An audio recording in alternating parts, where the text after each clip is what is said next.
Isinusulong ng isang party list group ang pagkakaroon ng national ID system sa bansa. Layo nitong maiangat ang sistema ng pagkakakilanlan ng bawat individual. Narito ang ulat ni Emil Carion. Madalas na nagiging problema sinasagawa ang kawalan ng sapat na pagkakakilanlan na OID system. Kaya naman kabilang sa mga isinusulong ng Ako Bicol Party List sa pangunguna ng kanilang representante na si Congressman Rodel Batocabe ay ang paggamit ng isang national ID system.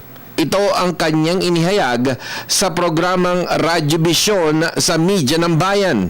Ito ang makakabawas umano ng makapal na pitaka na laman naman ay puro mga ID. So napakarami, kailangan mo napakalaking wallet.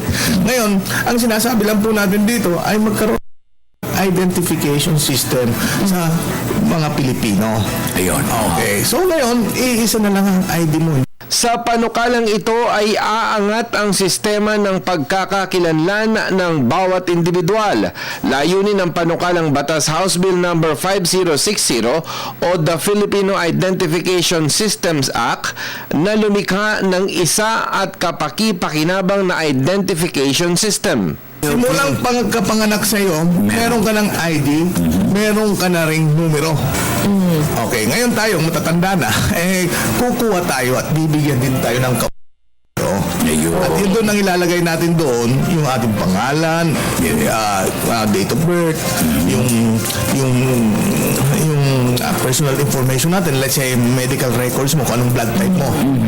Isa po yan sa mga ibibigay kasi kung magkaroon ng sakuna, at least malalaman kung ano talaga madaling makilala. So, ito nakalagay po doon yung mga personal information mo at pagkatapos dito, ito ay abang buhay.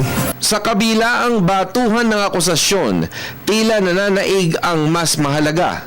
Ang natatakot lang dito ay yung mga kriminal. Yung meron terorista, yung mga lawless, di ba? Yung may mga tinatago. Tinatago man o ikinakaila, patungo ang sibilisasyon ng tao sa isang hayag at mapanuring panahon. Kung iiwas sa bagong sistema, kapalit nito ang pagtalikod sa pagsulong.